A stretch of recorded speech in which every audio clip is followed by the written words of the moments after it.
끝까지 보시면 지원 자격, 받을 수 있는 금액, 실제 사례, 그리고 신청 방법까지 모두 확인하실 수 있습니다.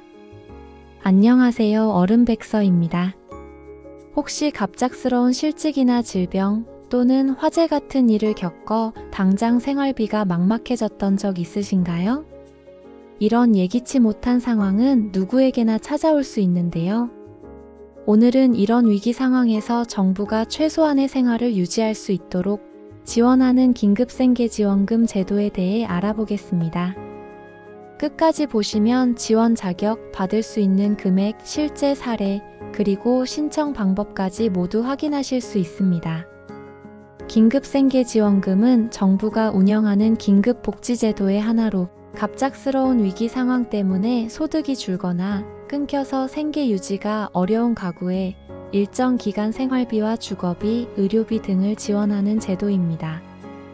즉, 위기 속에서 잠시 숨을 고르고 다시 일어설 수 있도록 도와주는 안전망이라고 보시면 됩니다.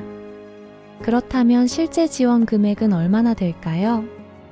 1인 가구는 약 73만원, 2인 가구는 약 120만원, 3인 가구는 약 154만원, 4인 가구는 약 187만원, 5인 가구는 약 218만원, 6인 가구 약 248만원, 7인 이상은 한 명당 28만 9천원씩 추가됩니다.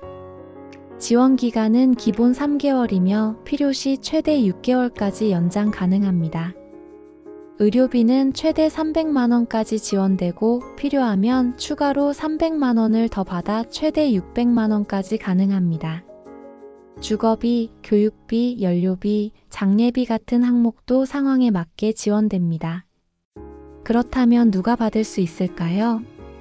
이 제도는 단순히 저소득층 모두에게 주는 게 아니라 소득 재산 요건과 함께 위기 사유 요건을 충족해야 합니다. 먼저 소득 요건부터 살펴보겠습니다. 가구의 월 소득이 기준 중위소득 75% 이하일 경우 가능합니다.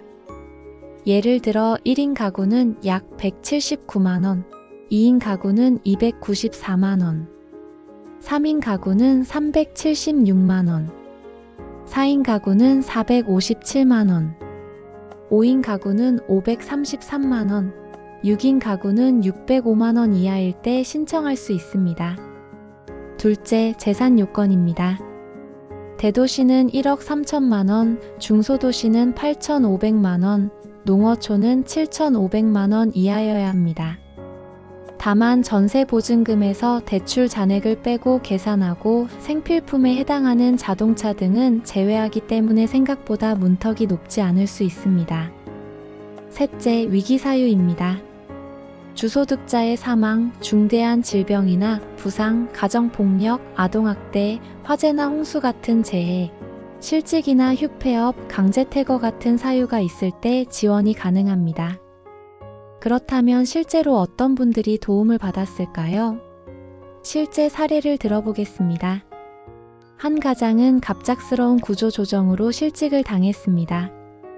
소득이 기준 중위소득 75% 이하로 떨어지자 긴급생계지원금을 신청했고 3달 동안 매달 187만원을 받으며 아이들 교육비와 생활비를 버틸 수 있었습니다. 또 다른 사례로 화재로 가게를 잃은 분은 주거비와 의료비 지원을 함께 받아 다시 일어설 수 있었습니다. 이처럼 처음엔 막막해도 실제 계산과 심사를 거치면 문턱이 생각보다 높지 않고 실질적으로 도움이 된다는 경험담이 많습니다. 신청도 간단합니다. 거주지 읍면동 주민센터나 시군구청을 직접 방문하거나 보건복지상담센터 129번으로 전화해서 안내받을 수 있습니다.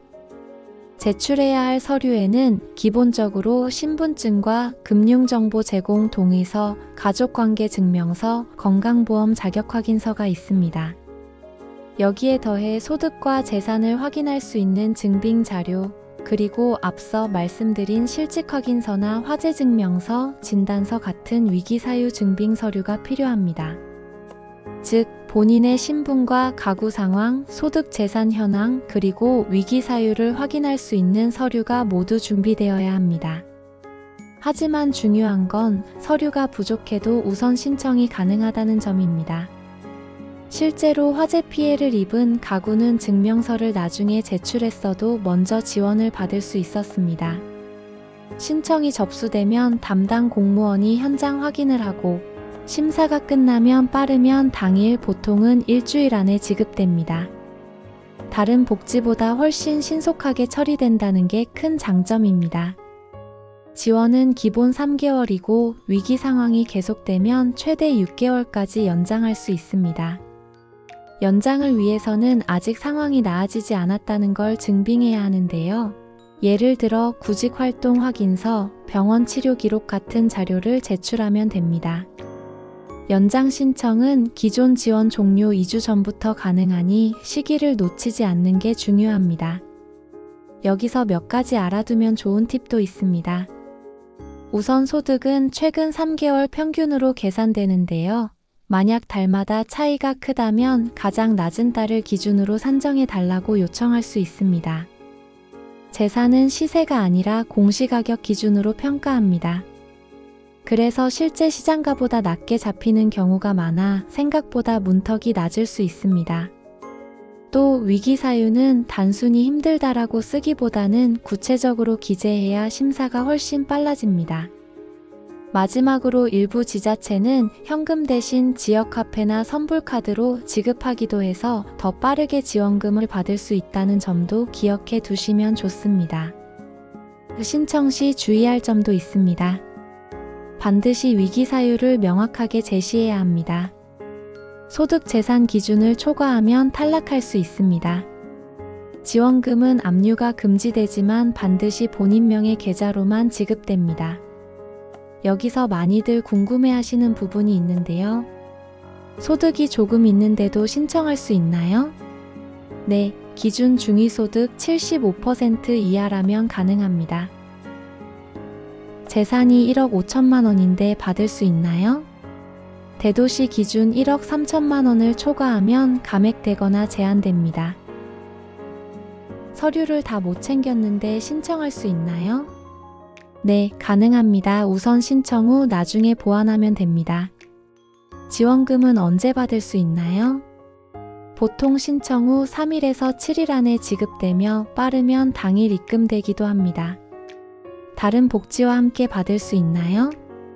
중복 지원은 어렵지만 기초생활보장이나 주거급여 같은 다른 제도와는 연계 지원이 가능합니다. 오늘은 긴급생계지원금에 대해 알아봤습니다. 이 제도는 단순한 생활비 지원이 아니라 위기 상황에서 다시 일어설 수 있는 희망 자금이 될 수 있습니다. 혹시 본인이나 주변 분들이 해당될 수 있다면 망설이지 말고 꼭 신청하시길 바랍니다. 도움이 되셨다면 좋아요와 구독 부탁드리고 앞으로도 꼭 필요한 정보를 알기 쉽게 전해드리겠습니다. 감사합니다.